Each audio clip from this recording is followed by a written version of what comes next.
Welcome back. A federal appeals court ruling that the Obama-era DACA program is illegal. The court is refusing to dismantle it, though, which allows more than 600,000 immigrants under the program to continue to stay in America legally.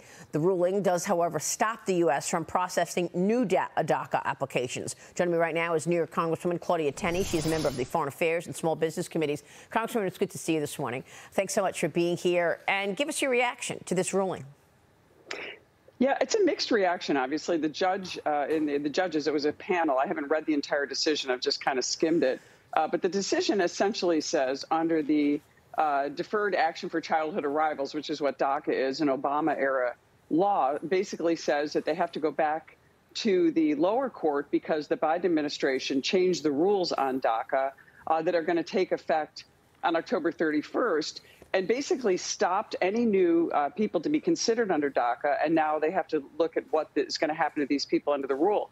This is a problem that's been around for a long time. Even in my first term, when President Trump was in office, he was concerned about what to do about the children who came here through, the quote-unquote no fault of their own. They had never lived in any other country but the United States. How do we deal with them? And we went through a number of versions, as you might remember, early on in the Trump administration and during my first term in Congress, where we considered what do we do? Do we give these people citizenship? Do we give them a path to citizenship? Do we give them legalization? How do we handle this really sensitive problem? Because you're dealing with human beings who have never lived anywhere but the United States. And the numbers were really high at one point. And as you cite, they're almost 600,000. But, we set forth in the so-called Good Lat 1, Good Lat 2 legislation, a plan for making sure that if we're going to allow legalization to these people, we make sure that people who are in line legally get prioritized, and also to make sure that these people haven't committed crimes, they're not dependent on social services, they don't have any kind of nefarious record, and we consider them on one at a time. So this is going to be new ground for us as we go into October. And how this Biden administration rule gets interpreted, again, by the court, and what happens when it gets potentially and likely to the U.S. Supreme Court. Congresswoman, what about all of these migrants coming from Texas? We are looking right now on the screen at a migrant bus that has just arrived in Washington. Illegal migrants arriving in Washington this morning, and they are now out of the bus. We're looking and examining who's on this bus, but as we can see, it's families, young adults, adult males, and this is the first one that I'm seeing this morning. It's at the Naval Observatory. Governor Hochul is deploying the National Guard to help with New York City Mayor Eric Adams' migrant tent city. Hochul says 100 service members are ready to assist after Adams announced that the tent city is being relocated because of flooding concerns. Congressman, your thoughts on where we are with these migrant flights that you've actually witnessed in your own town? Yeah, certainly in my state and also in my communities, we have migrants that we cannot get any information on up in Westmoreland, New York, which is in my home county. But it's interesting, though, that look at these. The New York City, which has millions and millions of people, cannot handle a few thousand immigrants and illegal immigrants shipped there because Kathy Hochul Kathy Hochul and Mayor Adams are running a sanctuary state, sanctuary city. Washington is a sanctuary city, and yet the whole world comes to an end.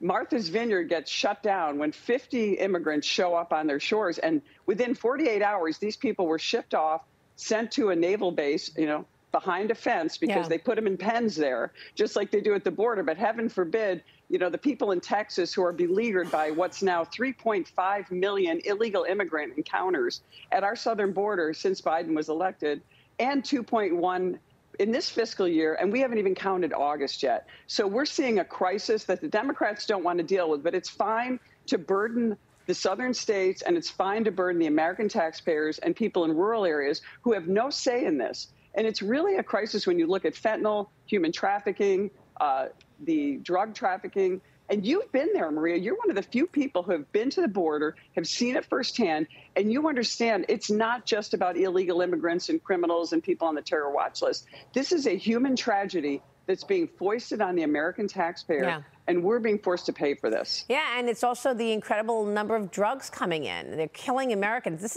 is the poisoning of America. Meanwhile, there was a flight of migrants that arrived in Montgomery, and the mayor of Montgomery, New York, said, I wish somebody would have told me. We needed a heads up that we were getting all of these migrants, and that was a flight that Biden sent, migrants, secret flight to Montgomery.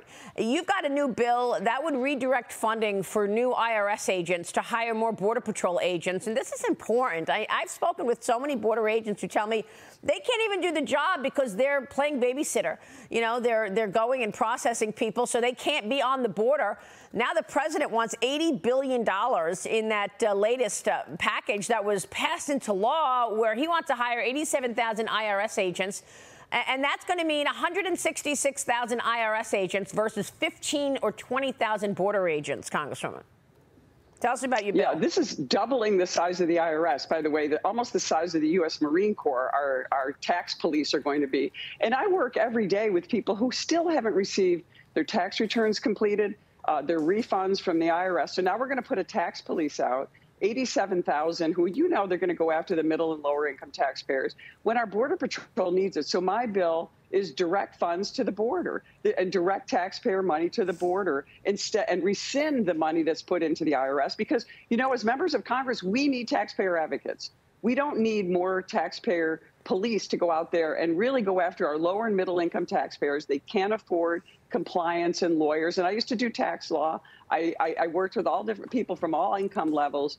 They can help themselves. When you can afford a lawyer, you can help yourself. But what are you going to do about all these senior citizens? And these are the same people that are not going to be able to afford all these border encounters and these illegal immigrants who are going to be eroding our tax base, using our services. Yeah. And not that we don't care, but we have American citizens. What was wrong with the policies that we had in place under President Trump? This is pure spite.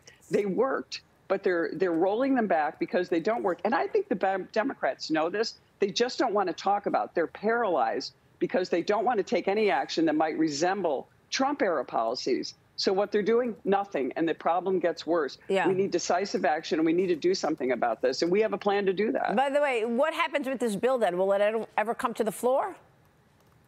I think this bill, I've got 13 of my colleagues on it, and people who you might not suspect, so I think it's really interesting that we're using our money, but I don't think the Democrats are going to do this. But when we take back the House, I think we can get this passed. I think we can get it through the Senate. And unfortunately, we need a new president to get it passed. But hopefully we can stop this up, and the money that has been transferred, we can bring that money back and see the American taxpayers get some actual relief out of the IRS for once. All right. And by the way, on your screen right now, we see one bus in Washington, another bus at Port Authority in New York City. This is the first bus that I'm seeing of the morning. Congresswoman, it's good to see you. Thanks very much. Claudia Tenney joining us this morning on all of that, and we will keep following it. We'll be right back. Stay with us.